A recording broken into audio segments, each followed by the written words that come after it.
On today's DNVR Broncos show, Henry is acting like how Bo Nix started practice. He's struggling, but then I'm acting like Bo Nix as he finished practice, where I am hot, I'm ready to go. Let's talk about Bo Nix's day right now.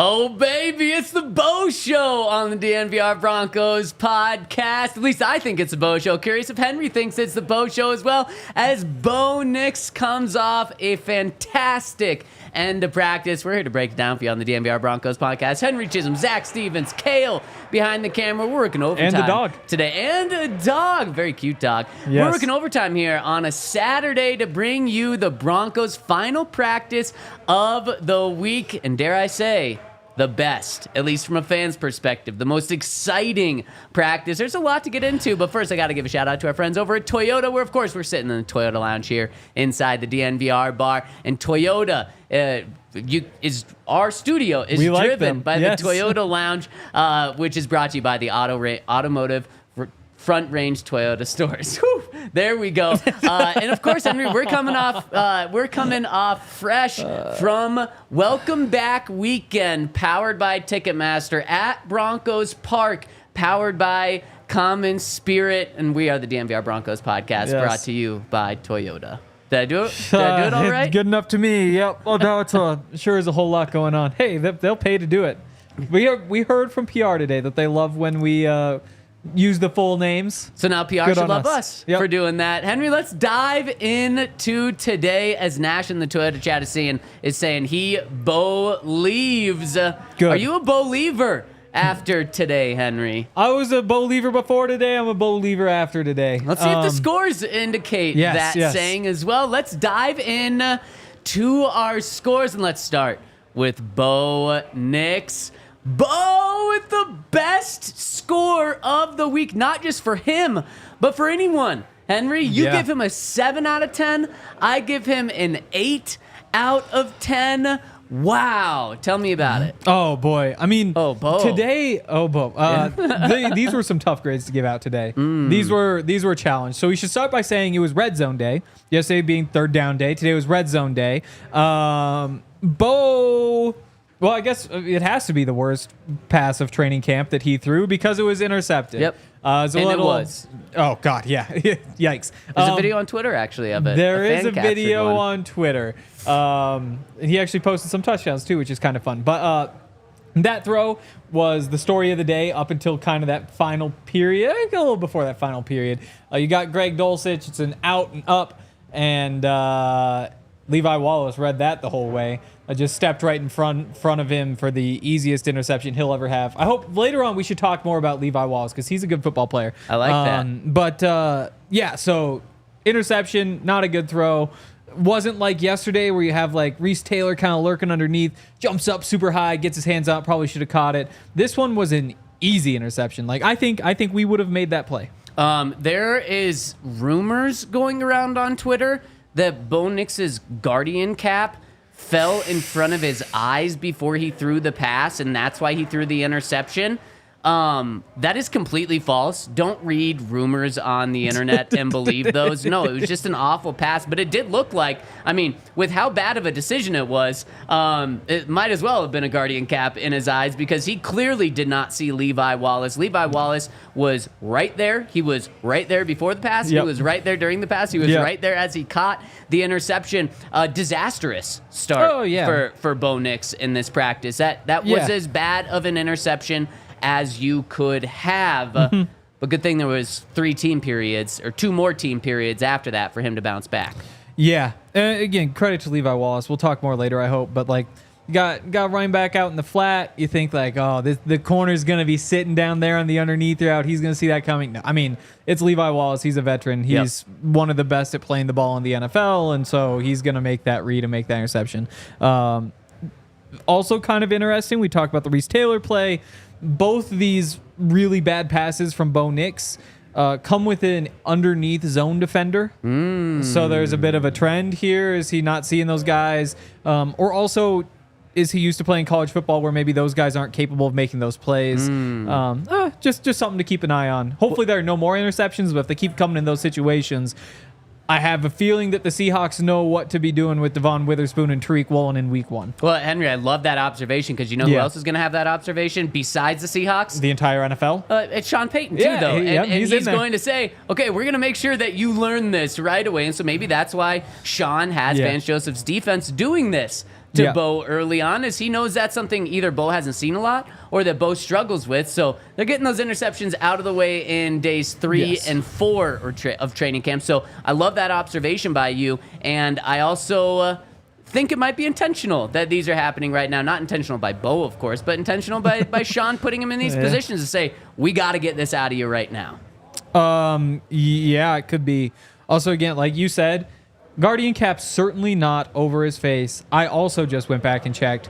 He could see. Yes, he could see. We already had people in the comment section saying, are you sure his helmet wasn't in his face? No, it wasn't. Looked like his arm was hit.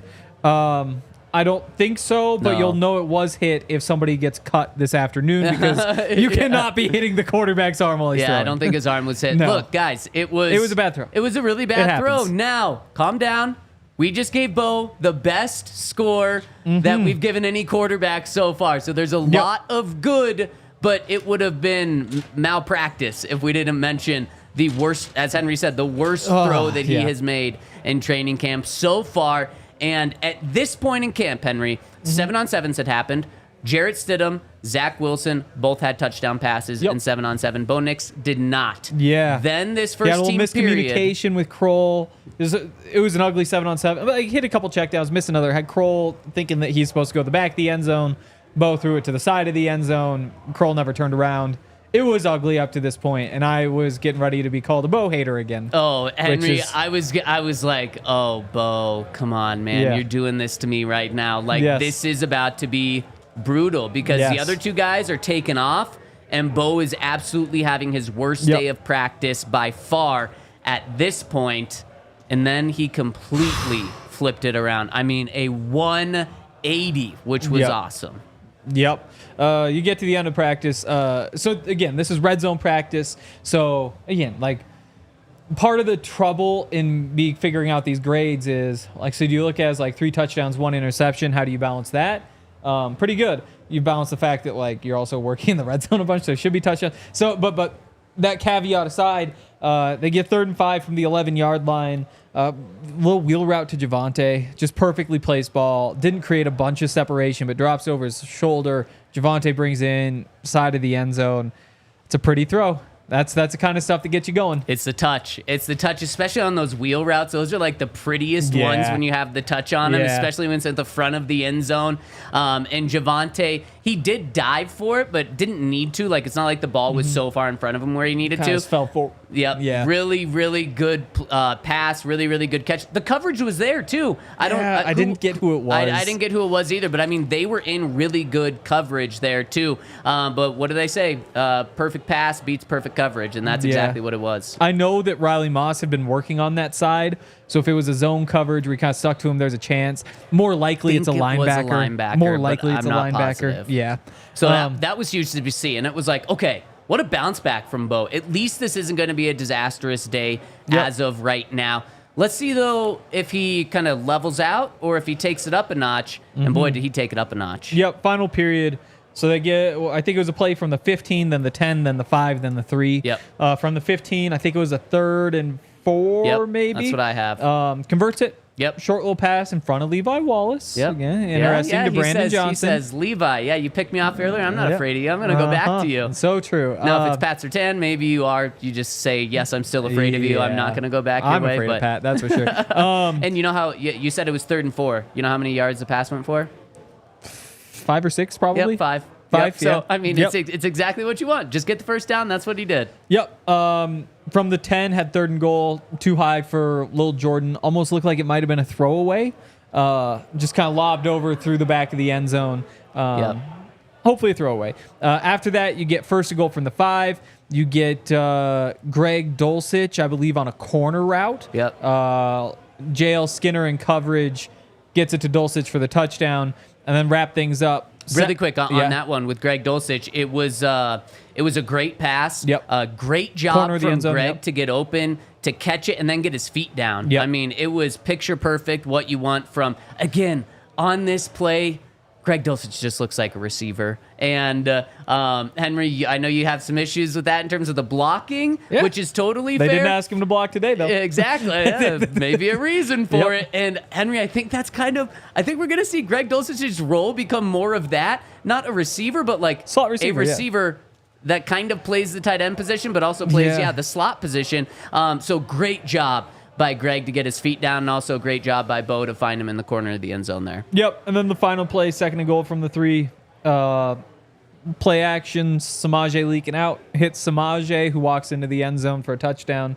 Again, so you look at 3 touchdowns, you love that. Again, like you're kind of in close, tight. These were all, This was a full passing period. There were no runs, not even like a keep him honest run, which is kind of rare. But you know, he got the job done. He flipped things around, and you have to like how he closed things out. Yeah. Oh, my gosh. I absolutely love it, and I think it really speaks to his composure. And look, this is a guy who has, a career or a record 61 starts in college. So if anyone is NFL ready, it should be Bo. Like week 1 NFL ready, it should be Bo because he has all that experience. If anyone has composure, it should be Bo. He's not. He's like the complete opposite of Zach Wilson coming out. Zach Wilson had all the physical tools, but was so young, so raw. He should have definitely sat instead of played his very first year with the Jets, but the Jets totally botched that one. Bo's the complete opposite. Bo should be ready for these situations, and I'm so glad that he showed us that he was ready for this situation because, again, Henry, it was looking like this was going to be a disastrous day for him to end the first week of training camp, then to go into your first day off, and then pads come on the next day, and Bo's coming off the worst day. Instead, he completely flipped that switch and turned it around and had the best day that he has had out here. And you are right on what you said. Like, especially that last pass to Samaje, every quarterback that the Broncos have on this team has made that pass multiple times in the past 4 days. This one just happened to be on the 3-yard line, so it turns into a touchdown. So if you want to be nitpicky on that one and say, well, was it really a touchdown? I totally understand that, but I love the touchdown pass to Javonte. I love the touchdown pass to Greg Dulcich. Both perfect throws, really good reads, and he dropped it right in the bucket where it needed to be. So that's probably why I give just the extra nod to Bo here with the 8 over the 7 from you, but we're still we're both on the same page here. Yep, definitely. And I wrote last night, you know, it's only been a few practices. It's still too early to, I think, have strong opinions about who's been the best quarterback. You know, small sample size, weird situations, those sorts of things. But you just like to see good things happen for Bo. And I wrote last night, you know, his next time starting is Monday, and you'd really like to have him have a good day by then. Because if you get to Monday night and he hasn't had a good day, then you're starting to be like, okay, we're a handful of practices in. Next start should come on Thursday. And if he doesn't have a good start by then that's when you start to say, like, hey, this guy might not be ready by week 1. So you just got to have some positive signs come at some point, and you got those positive signs today. 100%. And so now you get to kind of take the pressure off. You don't need a great practice tomorrow, or they don't practice tomorrow. You don't need a great practice Monday. You don't need a great practice Tuesday, but just keep grinding, keep building, and there's nothing to panic about because, again, you're just... At some point, you needed this to happen, and it finally happened, so we can all relax a little bit. 100%. And he is a rookie, so he's going to make mistakes, and it's how you bounce back from those mistakes to really see what you're made of. And we actually have a clip of Bo Nix, but before we hit that, you know what I did in between practice and here, even though we did absolutely nothing in between? Yeah. I dropped my car off at the shop because it is broken. And I should probably just go and buy a Toyota because Toyotas are the best cars. And I do not have a Toyota. and that's probably why I'm having these issues. So maybe I'm going to hit up my local Front Range Toyota stores at so many locations around us. Auto Nation Toyota, Rappa Centennial, Corwin Toyota in Boulder, Groove Toyota in Littleton, Mountain States Toyota in Denver, Stevenson Toyota East in Aurora, Stevenson Toyota West in Lakewood. Toyota, the official automotive partner of the NFL and the official vehicle of DNVR. I got to find out which one of these is closest to me. Maybe Mountain States Toyota in Denver, because I could go for a 4Runner. I could go for the 2024 Land Cruiser, You look good which in a just Land Cruiser. dropped this spring. You think so? Yeah. Like a vintage Land Cruiser? Man, that would be up my alley. Some people may say I'm a Prius guy, and you know what? I'll embrace that. Yeah. That 50 miles per gallon.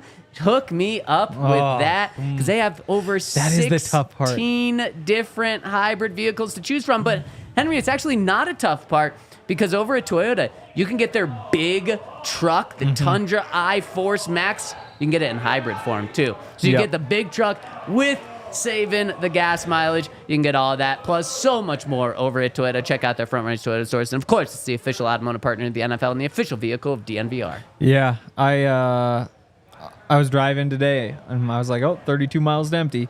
Just a few days ago, we had so much gas in that tank, and it felt so good. That's how training camp works and football season. BetterHelp, an awesome place if you need some help.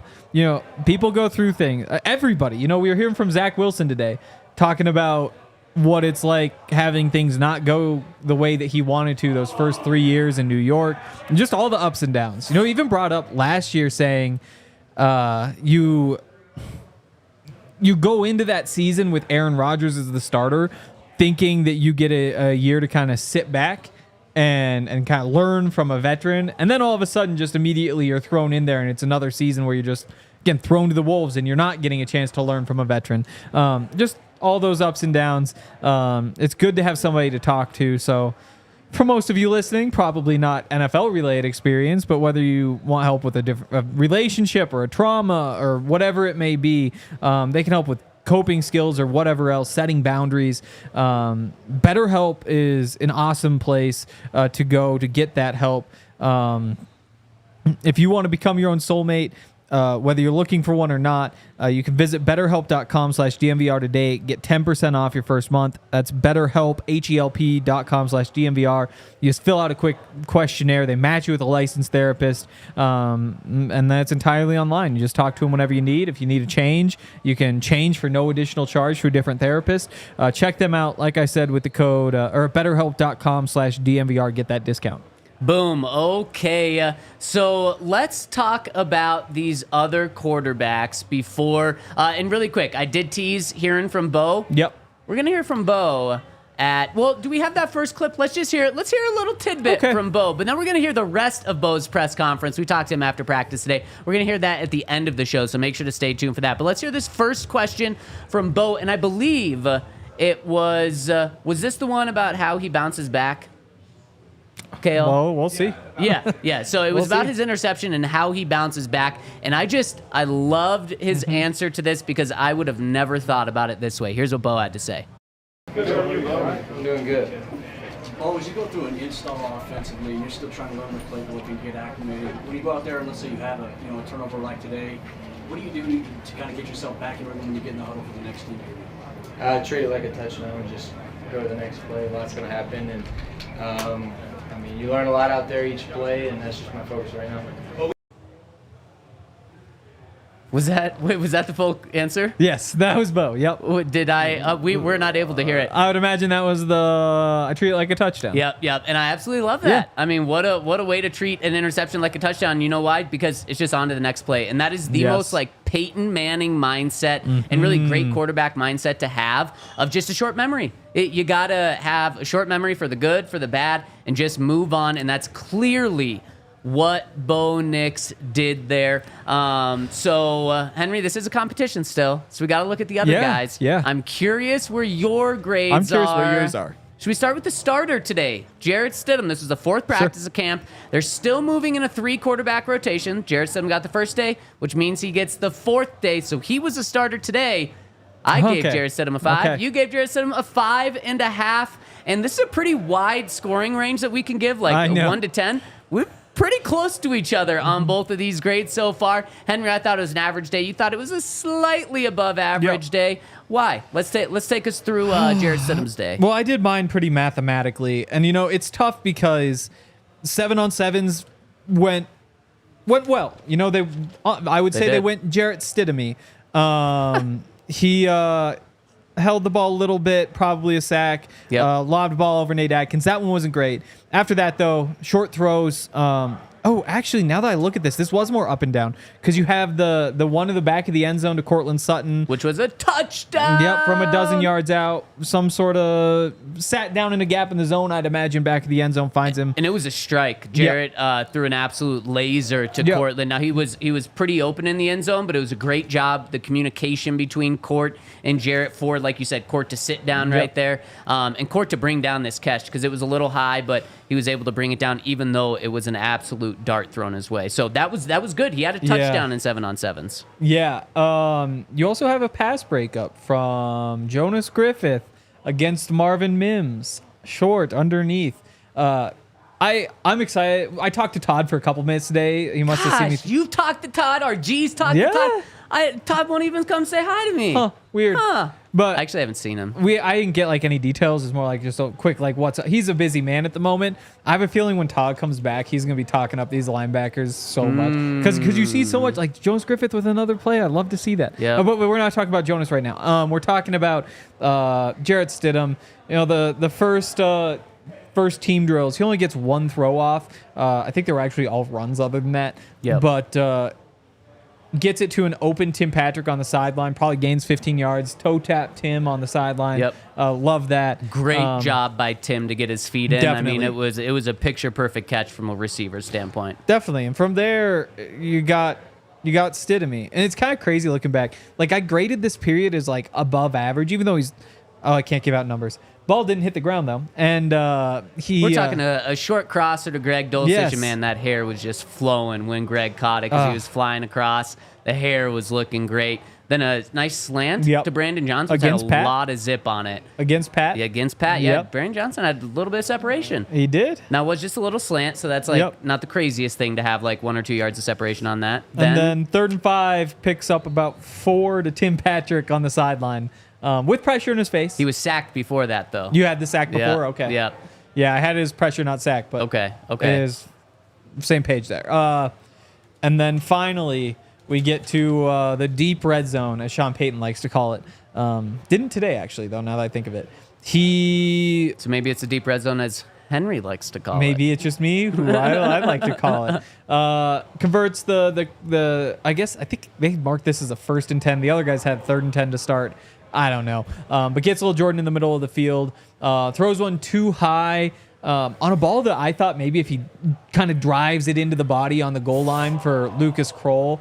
No, I'm thinking of a different throw. Lucas Kroll, it's too high with Devon Key, I believe, in coverage. And then finishes it off with a little screen to little Jordan that doesn't get into the end zone. And one of the plays right before that, he was 1st and goal from the 5, literally sacked. A defender didn't actually take him to the ground. Yeah. But the pocket collapsed so quickly around him that he literally just kind of fell to the ground, and there was 4 defenders just standing over him, and it's you don't want to see that. And I'm not that actually. I don't put that on Jarrett. You just don't want to see that play really ever happen, where it's oh, well, the quarterback had no other option but to fall on the ground because the pocket just collapsed. So not on Jarrett, but I think it's pretty fair. A Jarrett Stidham day. Yeah. He did outside of the touchdown. It was a lot of short completions. Not a lot of misses. Yep. No, not a lot of misses. No bad decisions. He did not put the ball in harm's way once. But there was no pushing the ball downfield outside of the 1 touchdown in 7-on-7s, but in team period. And so that's why I was just in a game, this is about as average as it gets. Fair. It wasn't bad. Yep. But you would have definitely been left wanting more, but he did not lose the game for the team if this were a game today. So definitely average. Yep. And now I'm curious how this compares with what you thought of Zach Wilson's day. Let's hit these scores for Zach Wilson right now. Where Zach Wilson, Henry, you gave him a 5.5. Okay. You tied him with Jarrett. Yeah. I went 4. I was close to a 4.5. I just thought that Jarrett was slightly more consistent That's today. fair, Didn't have as definitely. many balls hit the ground, so was just more average than Zach. I easily could have gone 4.5. I could have gone 5 as well, but Yeah. Henry, you and I on like very similar pages here. Yep, and I believe I rounded up. Let me see how these numbers played out. No, I actually had him dead on at a 5.5. So the tough part for me with Zach is that, I'm of the belief that you just kind of throw out what happens after a sack, because what we want to see is what happens when there's pressure. Can you get the ball out on time? And it varies the playing field. It gives guys different circumstances, and there's flaws to going that way. But it's after the sack, now I get all the time I want to just go hit somebody. That doesn't really fit in with the mold. However, after he got sacked today, Zach Wilson, he looked really good. No, okay, let's start here. His first throw is 7-on-7s. He hits the deep ball. It's the first deep ball that anybody's hit during training camp. And again, it's 7-on-7. So I think we found that I weight 7-on-7 just a little bit more than you do. But yeah, Troy Franklin up the sideline, past Traymon Smith, 28 yards, probably more like 30 in the air because you wind up hitting him in the end zone over the shoulder. That's probably my favorite throw of camp so far off the top of my head from any of the quarterbacks. That's fair. And in terms of just throws that are fun to watch, he had one. Oh, we should finish the 7-on-7. Sorry, you got you get to Michael Bandy on a crosser. He had room to run. He had a throwaway, is what I thought it was, out the back of the end zone. Maybe it was a high ball. I thought it was a throwaway, and he closes it out with hitting Dorsett, who had room to. Oh no! I had his first down, not touchdown. Yep. Again, these are all That's what pretty I had. red zoney. So solid start, especially with that great touchdown. Again, my favorite throw. No, 7-on-7 is definitely a very plus grade for him when you have For a sure. 30-yard touchdown. But yep, Which usually in my is the opinion, case. 7-on-7, take it with a grain of salt. Typically 7-on-7 has been where I've said, like, he's holding on to the ball a little bit too long, or like things are going well, but he's holding on to the ball, or things just don't go well. But yeah, I thought he looked really sharp out of the gate.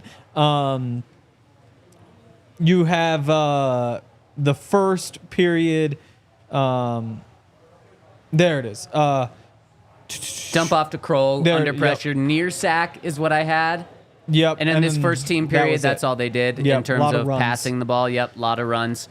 Then the second team period, I had started off with a sack. 43 just absolutely shot Yep. through the middle of the offensive line. Yep. And then if you want to, does I the know. play stop And there? that's where, Well, like- then it's a sack. If it doesn't stop there, then he throws a touchdown to Troy Franklin. I know, and it's just beautiful. But he is 'cause for sure sacked on this one. Oh, absolutely. Yeah. And that's where, like, for those of you who remember, like, the throw he made at the combine, I was like, oh, it's the pro day throw. That's why people have, like, it was that little sidearm flick on the run. Yep. Hits, like you said, Troy Franklin for an end zone, or in the end zone, 25, 30 yards. Yep. Like, that was beautiful. Yep. Again, it's after a sack, but that's where I was like, I saw it. It's in my mind. I've just got to give him a little bump for that one because it did look so pretty. And then he got sacked again by Andre Smith, but then delivers a good ball to David Sills in the middle of the field. To get stuff that's after sacks, Yeah. which you really have to discount if you count it all. But I did like seeing it. Yeah, sure. Absolutely. was fun to watch. It was fun to watch. I agree. And then in the final team period, did you just hit that one?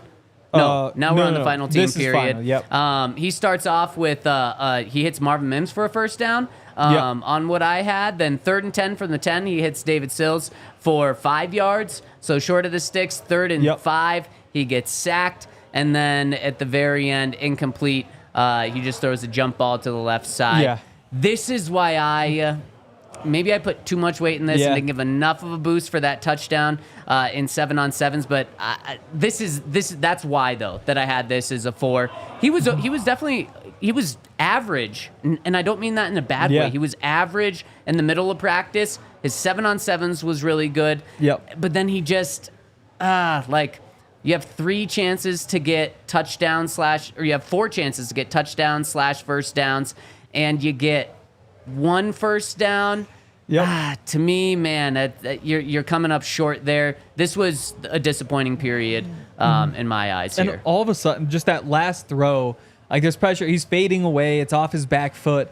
and I didn't think he needed to be fading away. I thought he could have set his feet and kind of driven a ball in there. And this is the one that was to Phil Dorsett, who I feel like every single day I'm going through and saying like, just left a ball behind Phil Dorsett. Like, oh, threw a ball over Philip Dorsett's head. He's too fast, Like, it's just over and over. And you're just like, this poor guy. Like, Bo had one where he just threw the ball out of bounds and didn't give him a chance to get it. It's like there is a world in which Philip Dorsett's having an incredible camp, but just feels like receivers are missing him over and over, or quarterbacks missing him over and over, just not giving him a chance to make the catch. And instead he's just not doing anything. No, in because terms of like production wise. Exactly, because there's probably like 5 throws where the quarterback just put the ball on him. We're saying the same thing about like Michael Bandy's having a good camp over and over. David Sills over and over. Philip Dorsett could be in that category, but they just throw bad passes. That one in particular, though, I thought he had decent enough position on Reese Taylor to make the catch if you just get the ball into his chest, but just floats up and Reese jumps up and knocks it out of his hands on the jump ball at the front of the end zone. It's like there's nothing.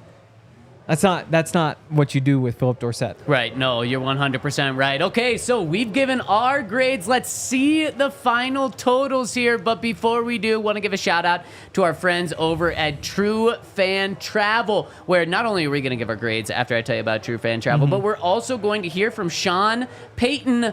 And if you are in Tampa with us on this True Fan Travel trip, you might be able to hear from Sean Payton where he talks after the team, or talks after the game to the team. Maybe you'll be able to hear that a little bit from us after the game. And we're going to Tampa September 22nd for Broncos Bucks. We're talking about Henry. Yes. We're talking about me. We're talking about Todd Davis is going to be down there. Get a 3-night stay at the Wyndham Grand Clearwater Beach Hotel. True Fan Party Boat, which is going to be awesome. An all-inclusive tailgate party. Question and answer with Broncos alumni. Round-trip transportation to the game and game tickets. Here's how you do it. You go to truefantravel.com. That's truefantravel.com to reserve your spot. This is going to be an absolute blast to get over to Tampa Bay to see the Broncos and Bucks in week 3. Maybe we're seeing a 3-0 Broncos then. So truefantravel.com is the place to go to get your tickets. Also, shout out to our friends at Circa. They do a lot for us. We spend a lot of time out there. Last year for the Super Bowl and for the Raider game. We were talking all last week about the 4 trips to Vegas they gave away at the bar on Sunday, which is awesome. Circa, an incredible company, incredible place to stay, I think, because, I don't know, like, Todd's a high roller. If he wants to go, like, stay on the strip, blow a bunch of money, I can't blame him for that. For me, though, Vegas is Fremont Street. Like, that's what it's all about. And Circa's the best spot on Fremont Street. Had a bunch of time there.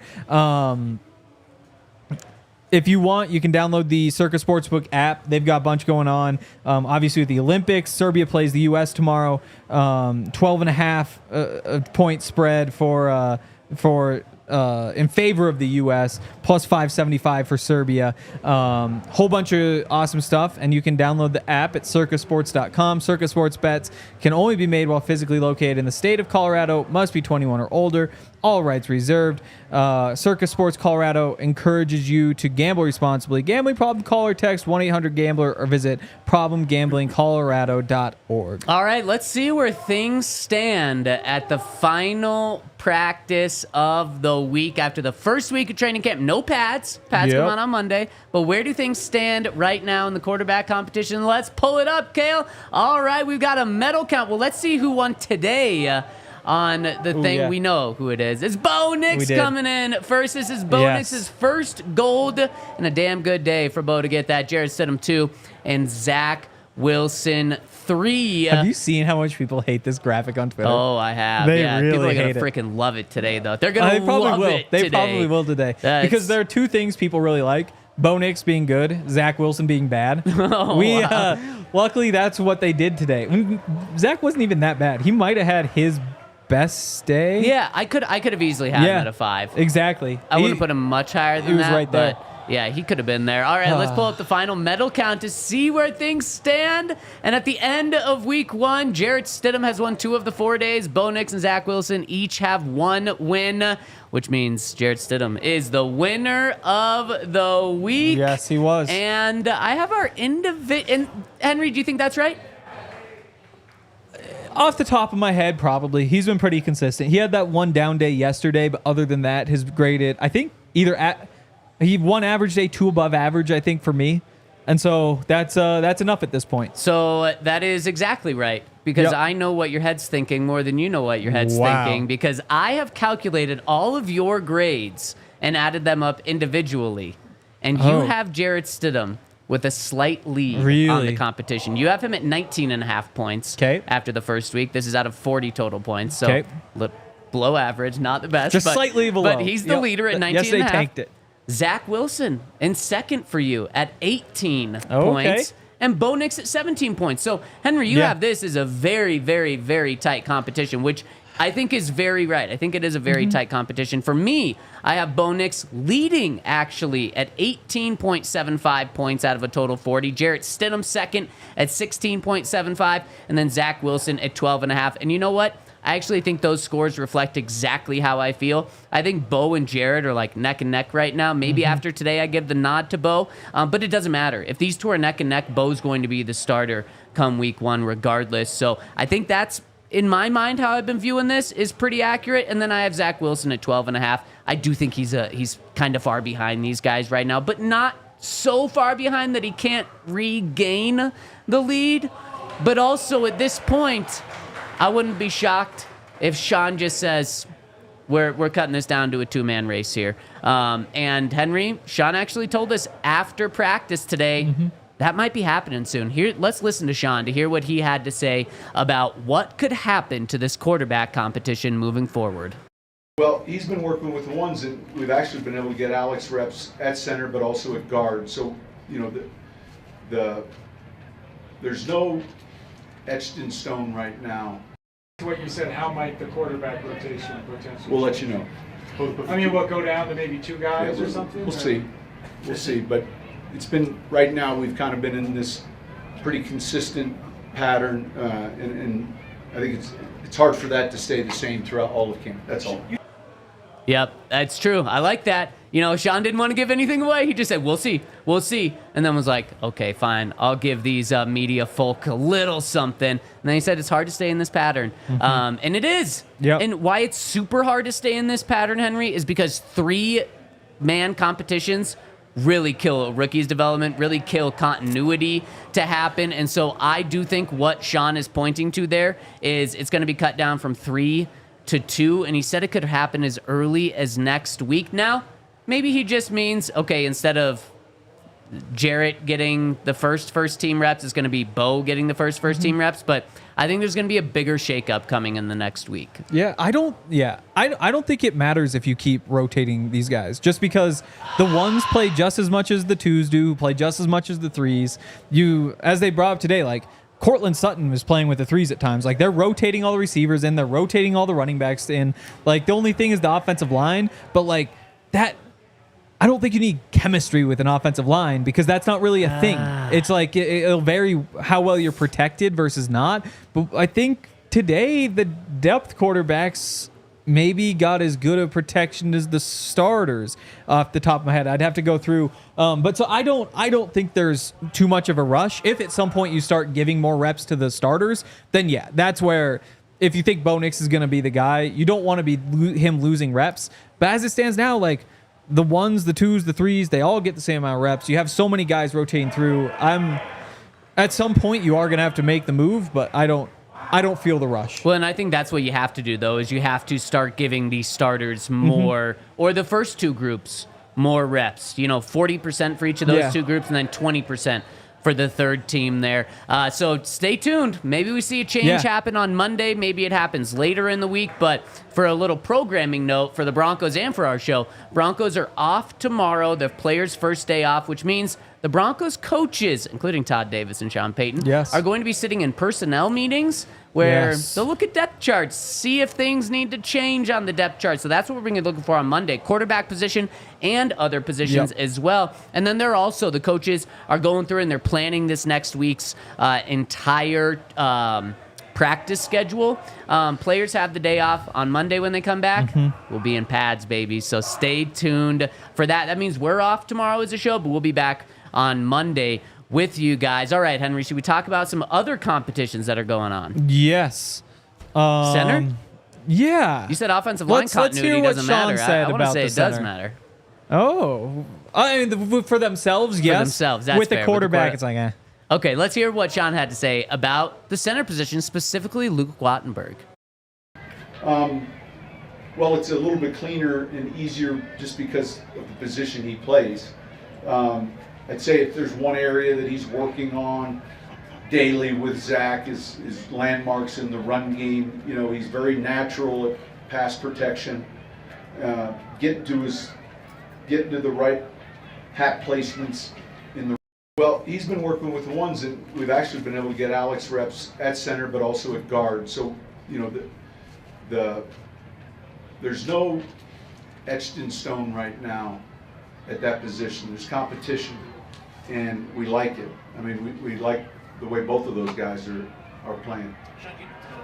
So that flexibility that Alex has shown a little bit at guard has been encouraging. You buy it, Henry? What Sean said. So he was asked, Luke Wattenberg has been the starting center for 4 straight days of training camp. Is the competition over? And he said, oh, not necessarily. You know, we're having Luke do that, where I'm really proud of Alex Forsythe for playing guard and center. He's having some versatility with the backups. You buy that it's not necessarily over? I want to see what happens tomorrow. I want to see, on Monday. Yes. Sorry, Rockies just traded Nick Mears. Wow. Yeah. For 2 prospects I've never heard of from, I think, the Brewers. But yeah, course. so I think I guess it's been said in front of a camera, so we can say it. Luke Wattenberg has started all 4 practices. Yep.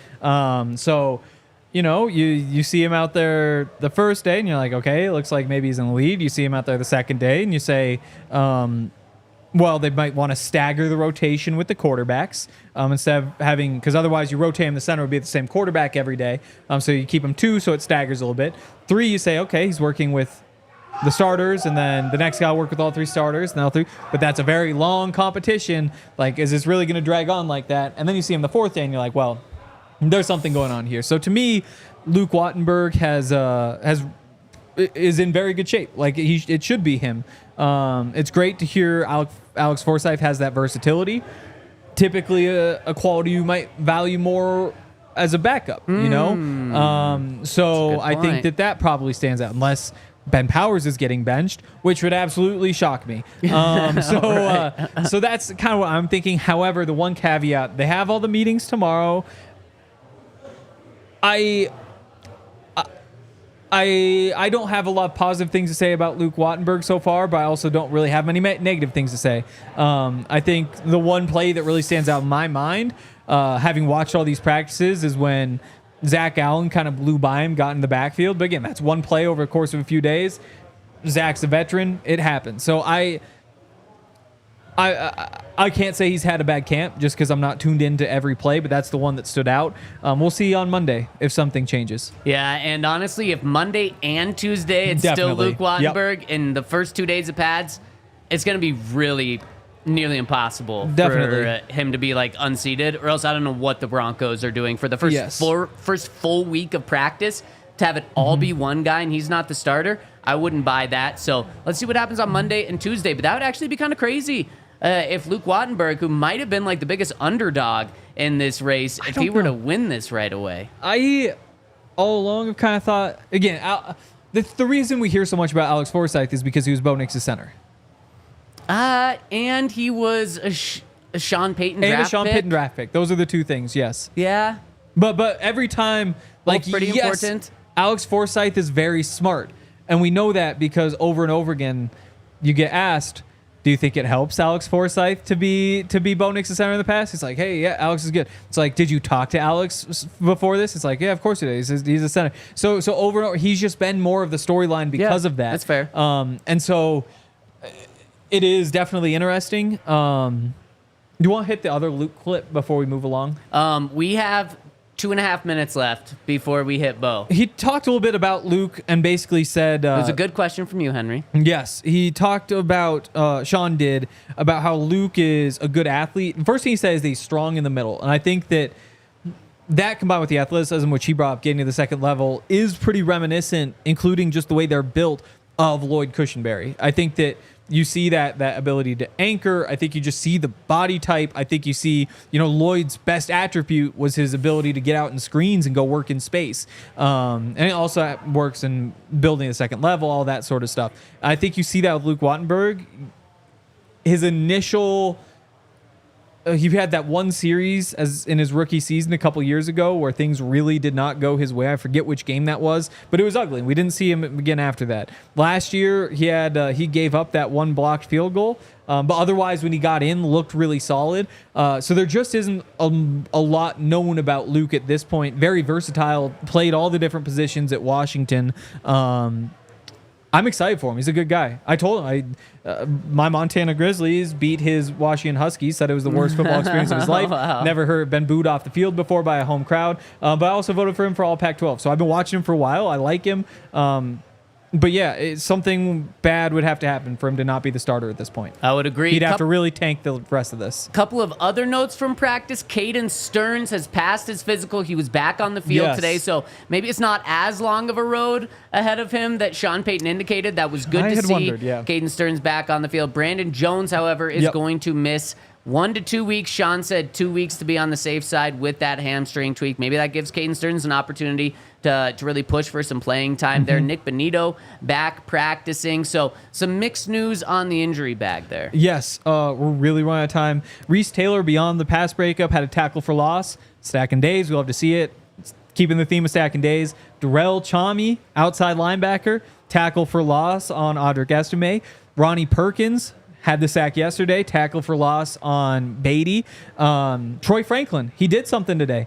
Couple of those deep balls, you love to see that because they've been pretty rough up to this point. Michael Bandy, David Sills, 2 receivers who every single day are making multiple catches, and at some point you have to just say, like, this guy, these 2 guys can really play. Maybe Bandy a little bit in front, but both of them. Yep, exactly. So big rundown of training camp there for you today. The first week of camp is in the books, and Bo ended it with a bang. Because of that, we talked to Bo after practice. We got a super chat from yesterday too. Let's hit it really quick. It came in from our friend Mile High Sign, actually, is how it's pronounced. Yes. Really? Yeah, he reached out to me and said it's pronounced Mile High Sign. And it says, with Brandon Jones hurt, can Justin Simmons return?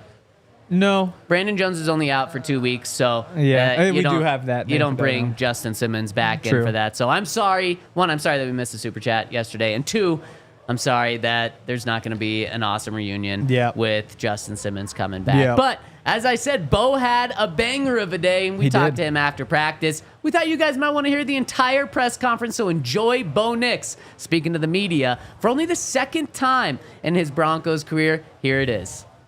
I'm doing good. Bo, as you go through an install offensively, and you're still trying to learn the playbook and get acclimated. When you go out there and let's say you have a turnover like today, what do you do to kind of get yourself back in rhythm when you get in the huddle for the next team? Treat it like a touchdown and just go to the next play. A lot's going to happen, and you learn a lot out there each play, and that's just my focus right now. Well, we haven't talked to you since rookie minicamp, just since the start of that through now. Where do you think you made the most growth? I think from a standpoint of the playbook and the verbiage and understanding, the operation and the process that goes within calling a play and getting to the line of scrimmage and making sure everybody's ready to make the play work.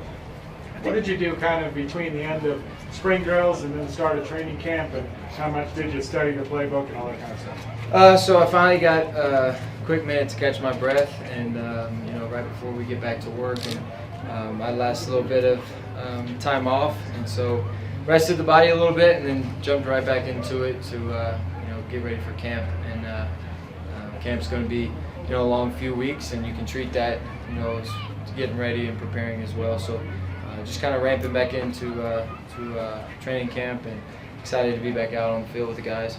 This first week of camp, what surprised you the most about an NFL camp? It's I feel like it's very similar to college camps. I mean, we're up here all day.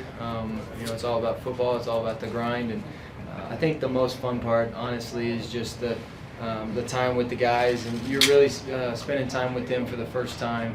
Because OTAs is here and gone, and we had just joined the team, so you don't get much time before they go on break to really get to know them. So that's what I'm really enjoying right now, and expect camp to get tougher and tougher as we go. But that's part of it, and I honestly think that's the fun part is when it gets tough and you put the pads on and you get closer to games. Do you sense the competition has ramped up since you came back? Well, it hadn't ramped up because it was pretty high to begin with. So I feel like we have a great, healthy competition going on, and it's good to be in a room with those guys. I learn so much from them. I pick up a lot of information from them day by day, really play by play. So sitting in meetings with them is great, and watching them on the field is great. And then we're just, we got great relationships already, and we continue to build those. So what's the key to playing well in the red zone, and how much does it test your knowledge of an offense when you're down there? Well, the windows get tighter, but they can only do, a few things. The field gets tighter for them too. They don't have as much field space to work with. But a lot of red zone is game plan, and it's tough to go in.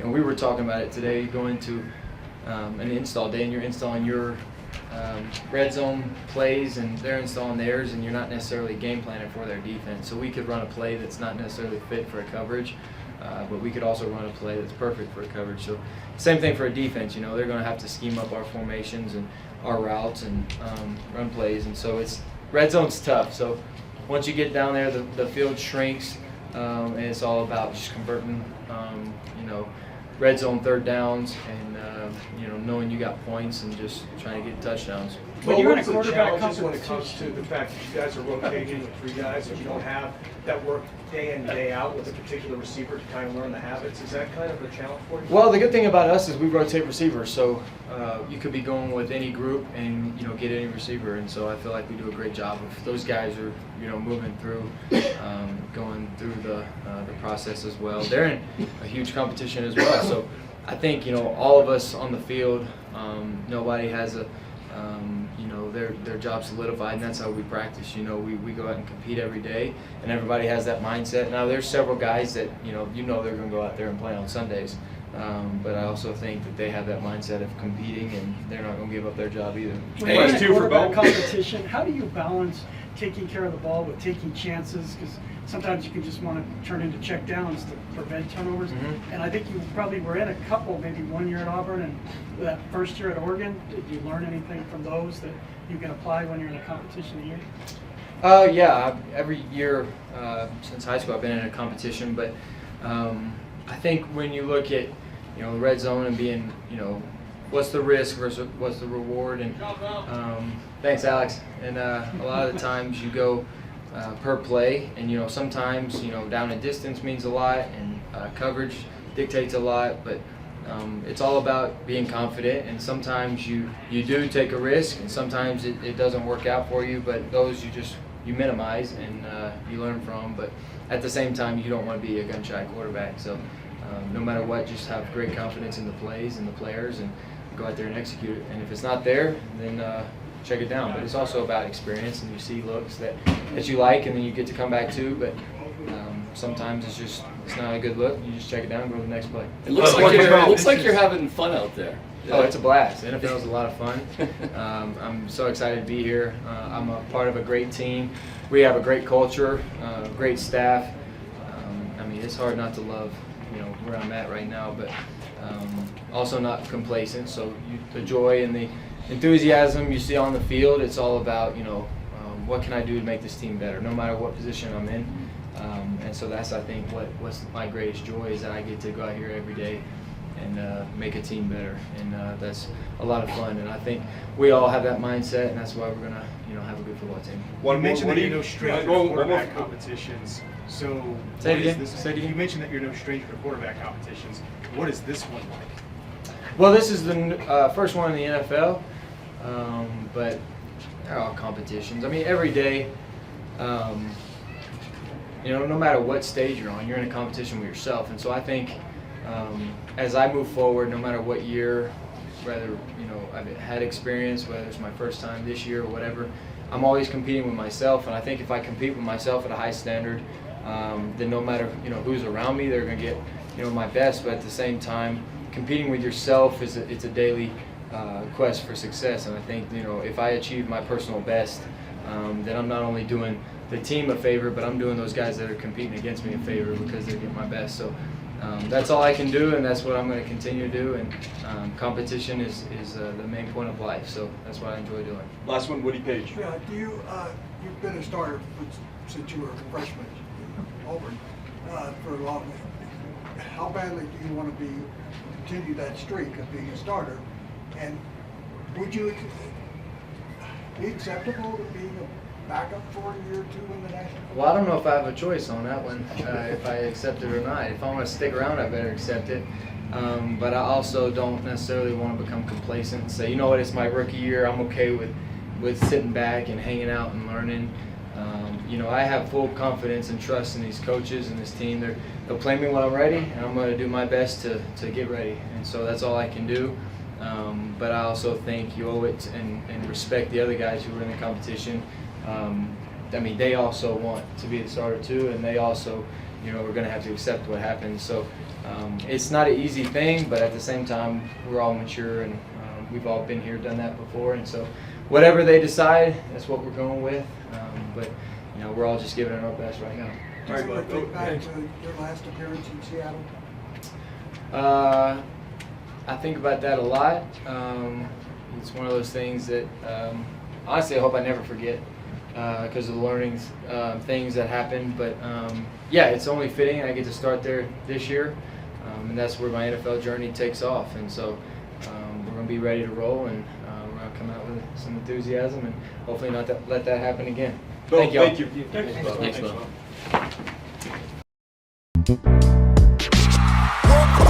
We all silly like the mayor.